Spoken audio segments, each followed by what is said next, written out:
இது ரொம்ப அஃபோர்டபுள் பிளேஸா அப்படின்னா ஆமா, கண்டிப்பா ஒரு ஸ்கொயர் ஃபீட் 1800 1200 அப்படிங்கிறது இன்வெஸ்ட்மெண்ட் பர்பஸ்ல ரொம்ப ரொம்ப அஃபோர்டபுள். அதுவும் ஃபர்ஸ்ட் டைம் பையரா இருந்தாங்க, இல்ல நான் ஒரு நிலத்துல முதலீடு போட்டு ஒரு 2x 5x growth அட்டன் பண்ணணும்னு நினைக்கிறவங்களுக்கு ஸோ பெரியபாளையம் ஒரு ஸ்வீட்டான ஏரியா. ஏன்னா கம்பல்சரி growth இருக்குது அப்படிங்கிறது நீங்க தெரிஞ்சுக்கக்கூடிய ஏரியா. இன்னைக்கு நீங்க நெட்ல சாதாரணமா பெரியபாளையம்ல growth இருக்கா அப்படின்னு போய் செக் பண்ணி பாருங்க. 100% உங்களுக்கு தெரியும் growth இருக்கா இல்ல நான் சொல்றது தப்பா இருக்கா அப்படிங்கறத நீங்க தெரிஞ்சுக்க முடியும்.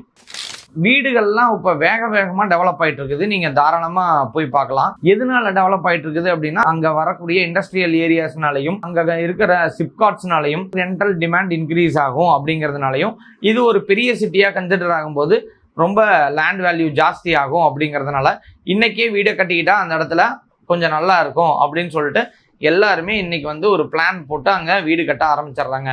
இப்போ போய் நீங்க பார்க்கணும் அப்படின்னா ஒரு கிரீனிஷான லைஃப்ல இருக்க முடியுமா அப்படின்னு கேட்டா கம்பல்சரி ஒரு கிரீனிஷான லைஃபை பெரியபாளையத்துல என்ஜாய் பண்ணி வாழலாம்.